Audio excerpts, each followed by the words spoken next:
E aí, pessoal, tudo bem? Seguindo com a nossa revisão de alguns conceitos de química, nesse vídeo eu quero falar sobre ácidos e bases.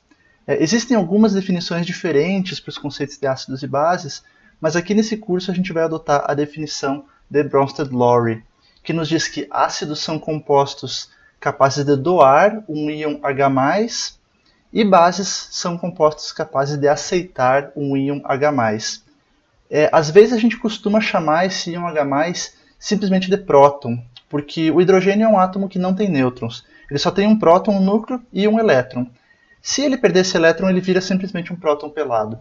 A gente pode escrever, então, uma reação ácido-básico genérica dessa maneira, com o composto HA reagindo com a água, formando A- e H3O+. Nessa reação direta, o composto HA está agindo como um ácido, porque ele está doando um H+, para gerar a espécie A-. Já a água está agindo como uma base nesse caso, porque ela está aceitando um próton para gerar a espécie H3O+. A gente desenha essa seta dupla porque essa é uma reação de equilíbrio, ou seja, essa reação pode acontecer tanto no sentido direto, da esquerda para a direita, como no sentido inverso, da direita para a esquerda. Se essa reação ocorrer no sentido inverso, essa espécie A- precisa aceitar um íon H+, para então gerar o composto HA. Então, se ela está aceitando um próton, ela está agindo como base. Como essa espécie A- e esse composto HA conseguem se interconverter um no outro, a gente vai falar que A- é a base conjugada desse ácido HA. E essa espécie H3O+, ela precisa doar um próton para gerar a água. Então a gente fala que H3O+, é o ácido conjugado da água nessa reação. Sempre em reações ácido-base, então, a gente vai ter esses pares de um ácido com sua base conjugada correspondente do outro lado da reação e bases com o seu ácido conjugado correspondente do outro lado da reação. E se a gente olhar na estrutura ou na fórmula desses compostos, um ácido sempre vai ter um H+ a mais do que a base conjugada. E uma base sempre vai ter um H+ a menos comparado com o ácido conjugado. Como essa reação ácido-base é um equilíbrio, a gente pode dar um tratamento matemático para essa reação a partir da constante de equilíbrio K. Como toda constante de equilíbrio, a gente pode expressar essa constante K como a concentração dos produtos dividido pela concentração dos reagentes. Se a gente considerar essa reação direta, nossos produtos são H3O+, e A-, e nossos reagentes são HA e água. Como a gente vai trabalhar normalmente com soluções bem diluídas de ácidos, a gente pode fazer uma aproximação aqui nessa expressão.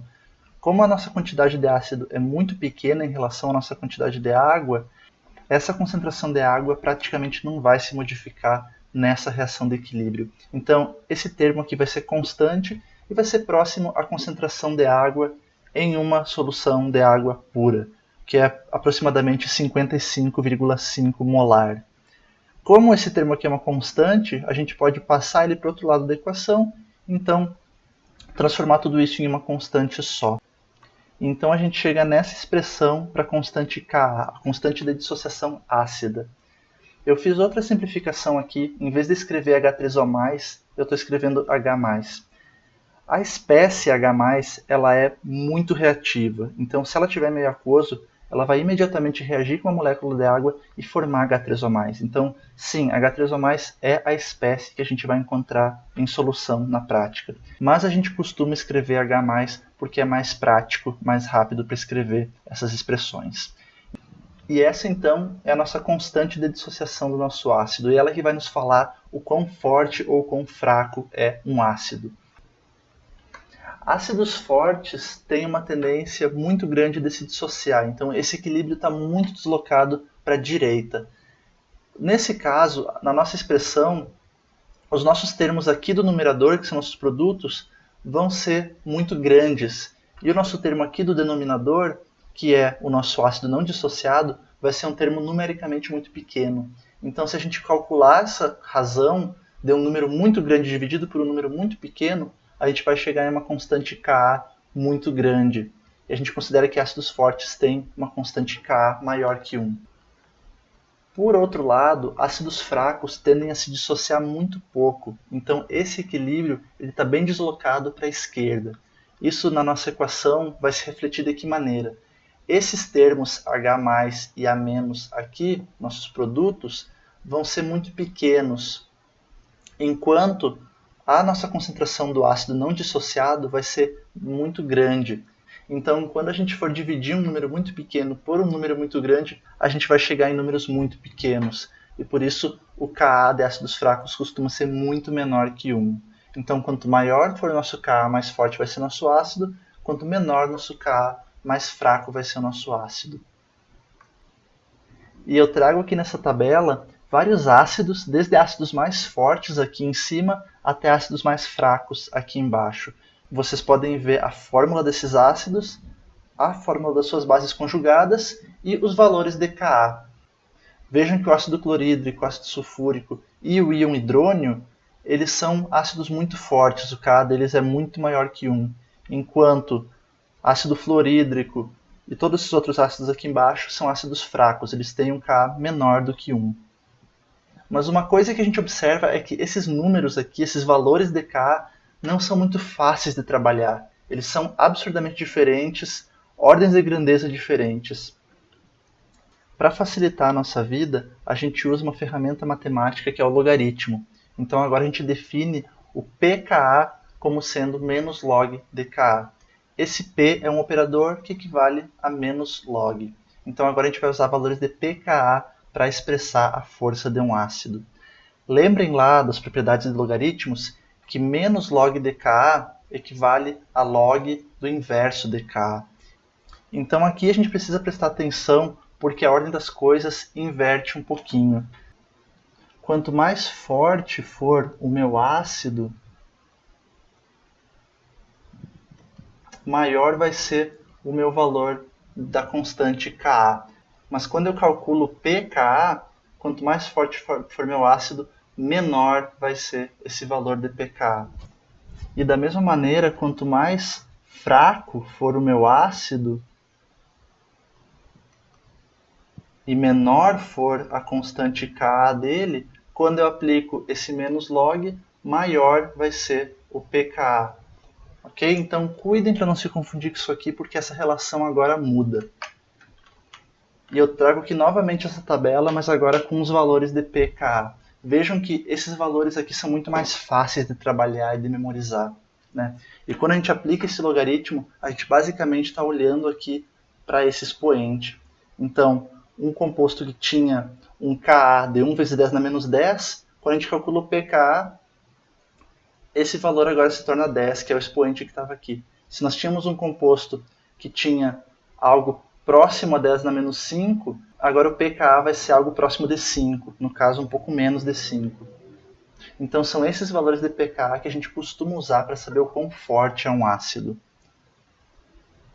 E a gente também pode medir a acidez em uma solução aquosa. Isso vai ser muito importante aqui no contexto da bioquímica. Se a gente tiver água pura, a gente observa que existe alta dissociação dessa água. Então a água ela se dissocia em H+ e OH-. Isso aqui também é um equilíbrio e a gente também pode expressar a constante K para esse equilíbrio.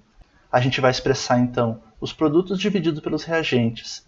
Aqui no caso da concentração de água vai acontecer a mesma coisa que aconteceu antes. Essa concentração aqui vai ser muito grande e constante. Então a gente vai transferir ela para o outro lado da equação e incorporar ela a essa constante K. Então a gente chega nessa constante de dissociação da água, que nada mais é do que a concentração de íons H+, vezes a concentração de OH-. E para a água, essa constante é 1 vezes 10 na menos 14. E essa constante ela vai ser obedecida sempre em soluções aquosas a 25 graus Celsius. E como a gente sempre vai observar essa constante em soluções aquosas, a gente pode usar ela para saber como as concentrações dessas espécies variam. Se a gente tiver água pura, a única fonte de H+ e OH- é a própria água. E como uma molécula de água gera um íon H+ e um íon H-, essas duas concentrações precisam ser iguais. E a única maneira desses dois valores serem iguais e satisfazerem essa equação é se a concentração de ambos, H+, e OH- for igual a 1 vezes 10 na menos 7 molar. Isso aqui é a concentração de íons H+, e OH- que a gente encontra na água pura. Então, apesar de eu ter falado que a água ela se autodissocia, esse processo está muito deslocado para o sentido da água não dissociada. Esse valor aqui equivale a dizer que em uma amostra de água pura, a gente tem 500 milhões de vezes mais moléculas de H2O do que H+ ou OH-. Porém, se agora a gente considerar uma solução ácida, nós temos um composto ácido que libera H+ para o meio. Isso vai fazer com que aumente a nossa concentração de H+ nessa nossa solução. Então, para satisfazer essa nossa constante, essa concentração de OH- precisa diminuir. Por outro lado, se a gente tiver uma solução básica, onde a gente tem compostos que aceitam H+ do meio, esses compostos diminuem a concentração de H+ no meio. E, para satisfazer essa nossa constante, a concentração de OH- no meio vai aumentar. Então a gente pode usar essas concentrações de H+ para nos dizer se uma solução está mais ácida ou mais básica. E mais uma vez, como não seria muito prático trabalhar com valores de concentração de H+ diretamente, a gente usa novamente aquele nosso operador P. Então a gente cria agora essa grandeza pH, que é o menos log da concentração de H+ no meio. Ao aplicar isso aqui, a gente pode então usar o valor de pH para descrever a acidez dessas soluções. Uma solução neutra vai ter pH igual a 7, uma solução ácida vai ter um pH menor que 7 e uma solução básica vai ter um pH maior que 7. Vejam que mais uma vez a gente inverte a ordem das coisas. Quanto maior for nossa concentração de H+, menor vai ser o nosso valor de pH. E quanto menor for essa concentração, maior vai ser o valor de pH. E com isso, então, a gente define uma escala de pH que vai de 0 a 14, e a gente pode usar, então, para medir o quão ácida ou quão básica é uma solução. Aqui vocês veem como que essa escala de pH varia de acordo com a concentração de íons H+ nessa solução, e a gente pode também criar uma escala de pOH, né, que seria menos log da concentração de OH-. E essas duas escalas vão ser complementares. E vocês já devem ter visto escalas de pH como essa aqui, que mostram então o pH de diferentes produtos que a gente usa no dia a dia. Então, ácido de bateria, suco de limão, vinagre, refrigerante, café, são todas coisas que estão mais para o lado ácido da nossa escala. E produtos de limpeza baseados em amônia, alvejantes e fermento químico são coisas que estão mais para o lado básico da nossa escala.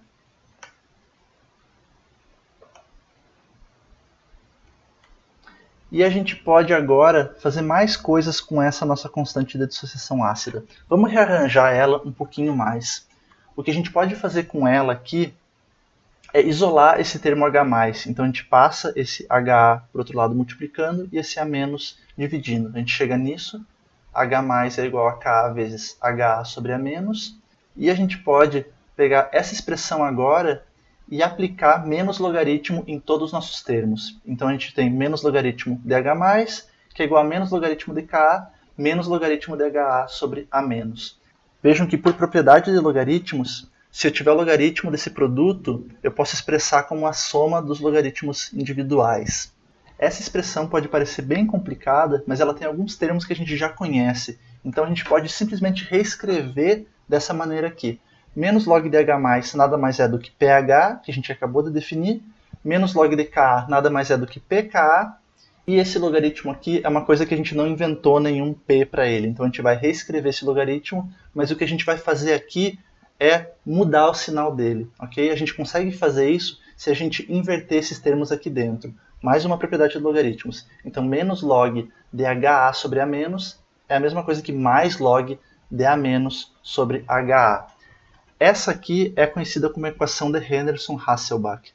E ela que vai relacionar o pH do meio com o pKa de um ácido com a razão entre a concentração do ácido e a sua base conjugada A- no meio. A gente pode usar então essa equação, por exemplo, para calcular quanto do meu ácido vai dissociar se eu adicionar ele em uma solução com pH definido.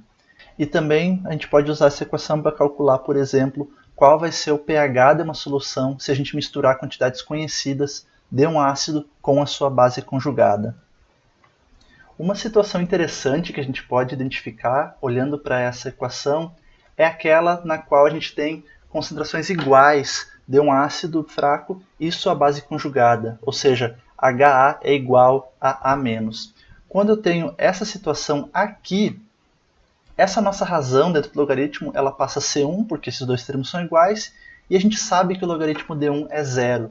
Se isso acontece, esse termo todo aqui se torna zero, e, portanto, o pH é igual ao pKa. Isso aqui é muito interessante porque o pKa é uma propriedade do ácido. A gente pode ir lá na tabela e olhar qual é o pKa do nosso ácido.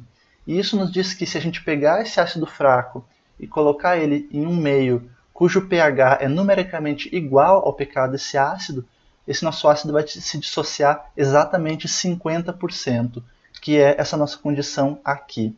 Essa é uma situação específica muito interessante que a gente pode tirar da equação da Henderson-Hasselbalch. E ela vai ser extremamente útil no nosso próximo vídeo, quando a gente falar sobre soluções tampão.